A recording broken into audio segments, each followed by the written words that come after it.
Morning dear students, FS inter college Dorania Bareilly की online classes में आपका स्वागत है। तो dear student, today lecture number 2, topic active and passive voice. Active and passive voice, what is active and passive voice, मैं आपको already पूर्व lecture में आपको बता चुका हूँ। डियर स्टूडेंट्स, नेक्स्ट मैंने एग्जाम्पल लिया है, आई टीच हिम। ये हमारा एक्टिव वॉइस, एक्टिव यानी कार्य करने के लिए एक्टिव है हमारा कर्ता यानी सब्जेक्ट। आई टीच हिम, मैं उसे हिंदी पढ़ाता हूँ। जी सर। अब इसका पैसिव रूप किस प्रकार से हम चेंज करेंगे, तो एक्टिव में हमारा जो ऑब्जेक्ट है डियर स्टूडेंट्स वो क्या है, हिम। ये हमारा ऑब्जेक्ट है और आई यह हमारा सब्जेक्ट था। तो एक्टिव से जब हम पैसिव वॉइस में चेंज करते हैं डियर स्टूडेंट, तो उसके कुछ रूल्स होते हैं, नियम होते हैं किस प्रकार हम चेंज करते हैं। तो डियर स्टूडेंट्स, फर्स्ट जो हमारा रूल होगा जाके, यानी जो ऑब्जेक्ट होता है एक्टिव वॉइस के सेंटेंस में, उसको हम सब्जेक्ट बना देते हैं। जो ऑब्जेक्ट होता है उसका हम सब्जेक्ट बना देते हैं। फर्स्ट रूल ये क्लियर, यानी जो हिम था उसका हमने सब्जेक्ट बना दिया ही।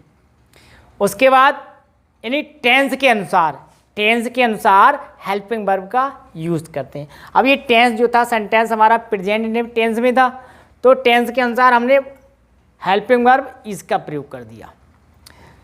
सेकंड रूल हो गया कंप्लीट।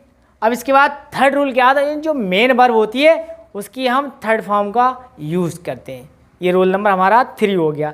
एक्टिव से जब हम पैसिव बनाएंगे, तो पैसिव जब हम बनाते तो उसमें हम वर्ब की थर्ड फॉर्म का ही प्रयोग करते हैं। स्टार्टिंग से लेकर लास्ट तक हमें वर्ब की थर्ड ही फॉर्म का यूज़ करना है। जी सर। तो वर्ब थर्ड हो गई, टीच की टॉच। इसके बाद नेक्स्ट रूल क्या हमारा, जो हम सब्जेक्ट का ऑब्जेक्ट बनाएंगे, सब्जेक्ट का जो ऑब्जेक्ट बनाएंगे उससे पहले हम वाई, प्रीपोजिशन वाई का यूज करते हैं। 4 रूल क्लियर। फिफ्थ रूल क्या है, जो हमारा एक्टिव वॉइस में सब्जेक्ट होता है, जो एक्टिव वॉइस में सब्जेक्ट होता है डियर स्टूडेंट्स, उसका हम पैसिव में ऑब्जेक्ट बना देते हैं। यहाँ पर सब्जेक्ट आई है तो उसका ऑब्जेक्ट हमने मी बना दिया। तो डियर स्टूडेंट, इस प्रकार से अगर अदर वर्ड अगर एक्टिव वॉइस में आते हैं तो उनको हम पैसिव वॉइस में जो ऑब्जेक्ट हम बनाते हैं, सब्जेक्ट का ऑब्जेक्ट, उनके बाद उनको हम राइट करते हैं। तो डियर स्टूडेंट्स नेक्स्ट, तो डियर स्टूडेंट्स, मैंने अभी जो एग्जाम्पल दिया एक्टिव वॉइस का, पैसिव वॉइस बनाया, उसके साथ साथ मैं आपको रूल्स बताता गया हमारे रूल्स क्या होते हैं। तो ये सारे मैंने राइट कर दिए हैं, first number, second number, third number, fourth number, fifth number, six number. इसके बाद नेक्स्ट डियर स्टूडेंट्स, इनको आप जो है अपनी नोटबुक में जो है इनको राइट कर लें। नेक्स्ट इसके आगे बता रहा हूँ अभी। तो डियर स्टूडेंट, जो मैंने रूल्स बताए उनके बेस पे जो है हमारा डियर स्टूडेंट्स जो एक्टिव वॉइस होगा उसकी जब हम पैसिव वॉइस बनाएंगे तो उसका स्ट्रक्चर क्या होगा, स्ट्रक्चर इस प्रकार से बनेगा डियर स्टूडेंट्स। देखिए, ऑब्जेक्ट का सब्जेक्ट। तो डियर स्टूडेंट्स, कुछ मैं इसमें शॉर्टकट की बता दे रहा हूँ, जैसे जिस प्रकार पहले ये शॉर्टकट की बता दे रहा हूँ, जिस प्रकार से ये एक्टिव वॉइस लिखा हुआ है तो इसको हम शॉर्टकट में पी भी लिख देंगे, जिससे कि बार बार हमको पूरा ना लिखना पड़े। तो इस प्रकार से अगर पैसिव वॉइस दिया हुआ है तो उसको पैसिव वॉइस को जो है पी बी कर सकते हो, और बी भी ना करो, केवल एक्टिव और पैसिव कर दो तो भी अच्छा रहेगा। यानी ए से एक्टिव वॉइस होगा, पी से पैसिव वॉइस। अब इसके बाद में जैसे मैंने लिखा यहाँ पर सब्जेक्ट लिखा, तो इसमें सब्जेक्ट के लिए जो है हम शो करेंगे किससे, एस से, और ऑब्जेक्ट के लिए हम शो करेंगे जो है ओ से।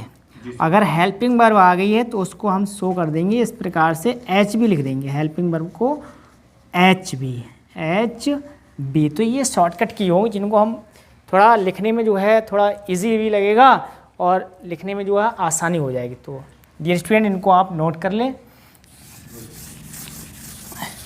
तो इस प्रकार से मैं यहाँ पर बना रहा हूँ डियर स्टूडेंट ऑब्जेक्ट का सब्जेक्ट, जिससे कि आपको ये एक हिंट्स मिल गया, एक सिंबल मिल गया, प्रतीक। ओ से ऑब्जेक्ट का और एस से सब्जेक्ट। अब इसके बाद हमारी जो हेल्पिंग वर्ब आएगी डियर स्टूडेंट्स, तो वो यहाँ पर एच बी ले लिया मैंने डियर स्टूडेंट, हेल्पिंग वर्ब यानी एच बी। इसके बाद हमारा आएगा जो मेन वर्ब होगी, मेन वर्ब की थर्ड फॉर्म, मेन वर्ब की थर्ड फॉर्म आ जाएगी। उसके बाद में जो है प्रीपोजिशन बाई का यूज होगा, उसके बाद में जो है यानी जो हमारा सब्जेक्ट होगा उसका ऑब्जेक्ट बना देंगे, इन सब्जेक्ट का ऑब्जेक्ट। उसके बाद में ओ डब्ल्यू यानी कि other word, O W dear student रह गया, इसका मतलब होता है अदर वर्ड। तो इस प्रकार से ये बेस बन गया, जो एक्टिव वॉइस होगा उसका ये बेस बन गया। इस स्ट्रक्चर के बेस पर आप पैसिव वॉइस बना दोगे, ठीक। वो टेंस के अनुसार केवल हमारी जो हेल्पिंग वर्ब होगी वही चेंज होगी, बाकी सब सेम रहेगा। केवल टेंस के अनुसार जो हमारी हेल्पिंग वर्ब होगी वो चेंज होती रहेगी। तो डियर स्टूडेंट्स नेक्स्ट, तो डियर स्टूडेंट नेक्स्ट एक पॉइंट है कि एक्टिव वॉइस उन्हीं पैसिव वॉइस उन्हीं सेंटेंसेसों की बनती हैं जिनमें जो है ट्रांजिटिव वर्ब का प्रयोग हो। तो इसको नोट कर सकते हैं आप, यानी नोट पॉइंट है ये हमारा। पैसिव वॉइस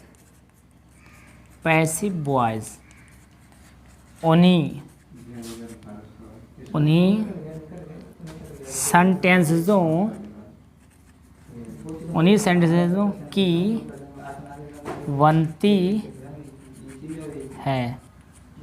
बनती है जिन एक्टिव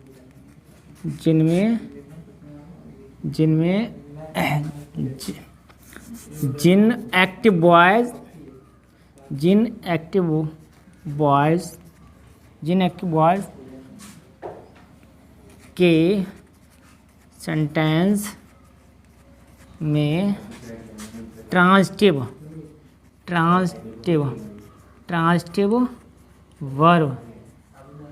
ट्रांजिटिव वर्ब का प्रयोग हो।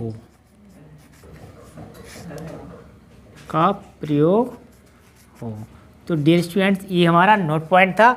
पैसिव वॉइस उन्हीं सेंटेंसों की बनती है जिन एक्टिव वॉइस के सेंटेंसों में ट्रांजिटिव वर्ब का प्रयोग हो। ट्रांजिटिव वर्ब एक ऐसी वर्ब है जिसके बाद ऑब्जेक्ट का प्रयोग होता है, यानी अगर जिस वर्ब के बाद ऑब्जेक्ट है तो वो ट्रांजिटिव वर्ब है। वो वर्ब कैसी है? Transitive verb. जब ट्रांजिटिव वर्ब होगी तो उसके बाद ऑब्जेक्ट होगा, जब ऑब्जेक्ट होगा तो उसकी पैसिव वॉइस बनेगी। Dear student clear? नेक्स्ट, तो डियर स्टूडेंट्स एग्जाम्पल के मैं आपके लिए एक्सप्लेन करूँगा किस प्रकार जो है ट्रांजिटिव वर्ब के बाद ऑब्जेक्ट होता है तो हम उसकी पैसिव वॉइस बनाते हैं। तो डियर स्टूडेंट जो एग्जाम्पल है हमारा पैसिव वॉइस का, we you make a kite. तो डियर स्टूडेंट ये हमारा कोई एक्टिव वॉइस है, एक्टिव वॉइस का सेंटेंस है। यू मेक ए काइट, तुम पतंग बनाते हो। तो ये सब्जेक्ट है, ये हमारी वर्ब होगी और ये हमारा ऑब्जेक्ट। तो डियर स्टूडेंट ये हमारा एक्टिव वॉइस का सेंटेंस है, तुम पतंग बनाते हो। तो यहाँ पर जो वर्ब है मेक, अब इसके बाद में जो है ऑब्जेक्ट आया हमारा काइट। तो यहाँ पर ये जो वर्ब है मेक कैसी वर्ब हो गई? ट्रांजिटिव वर्ब हो गई, क्योंकि इसके बाद में ऑब्जेक्ट लगा हुआ है। जब ऑब्जेक्ट लगा हुआ है तो ट्रांजिटिव वर्ब है, जब ऑब्जेक्ट है तो इसकी हम पैसिव वॉइस बनाएंगे, क्योंकि पैसिव में सब्जेक्ट का ऑब्जेक्ट का सब्जेक्ट हम करते हैं। तो इस प्रकार से एक काइट। अब ये देखना ये जो हमारा जो सेंटेंस है वो किस टेंस में है। अब जो सेंटेंस है बनाते हो प्रेजेंट इंडेफिनिट में है, अफर्मेटिव है। तो जब टेंस के अनुसार हमें क्या करना है, जो हमारा सेकंड रूल था कि हमें हेल्पिंग वर्ब का यूज करना है। तो हेल्पिंग वर्ब हमारी आएगी इज, एक काइट के अकॉर्डिंग। अब नेक्स्ट क्या है, मेन वर्ब की थर्ड फॉर्म लगाते हैं। तीसरा रूल था हमारा, तो थर्ड फॉर्म हो जाएगी इसकी मेड। अब चौथा रूल था हमारा प्रीपोजिशन बाय का यूज करते हैं, वो भी ऑब्जेक्ट से पहले। तो प्रीपोजिशन बाय का हम यूज करेंगे, वो भी जो हम पैसिव वॉइस में ऑब्जेक्ट बनाएंगे उससे पहले आ गया। अब सब्जेक्ट क्या है हमारा, पांचवा रूल क्या है, सब्जेक्ट का हम ऑब्जेक्ट बनाते हैं। तो यू ऑब्जेक्ट है तो यू सब्जेक्ट है, तो यू का ऑब्जेक्ट भी यू होता है डियर स्टूडेंट्स। तो इस प्रकार 5 रूल हमारा कंप्लीट हो गया। अदर वर्ड एक्टिव वॉइस में है नहीं, अदर वर्ड अगर होता तो 6 रूल है, उसको हम पैसिव वॉइस में अंत में रखते हैं। तो डियर स्टूडेंट इस प्रकार से ये ट्रांजिटिव वर्ब थी। कैसी वर्ब थी हमारी? ट्रांजिटिव वर्ब थी। जब ट्रांजिटिव वर्ब होगी तो उसकी पैसिव वॉइस बनेगी। तो डियर स्टूडेंट आज के लिए इतना ही क्लियर। आप इसको अपनी नोटबुक में जो है शेयर कर लेना, इसको राइट कर ले। तो वाचिंग फॉर थैंक्स। तो डियर स्टूडेंट्स, आपको मेरा वीडियो कैसा लगा ज़रूर बताएं। अच्छा लगे लाइक करें, शेयर करें और मेरे चैनल को सब्सक्राइब करें। मिलते हैं नेक्स्ट लेक्चर में, तब तक के लिए नमस्कार। जय हिंद, जय भारत, वंदे मातरम।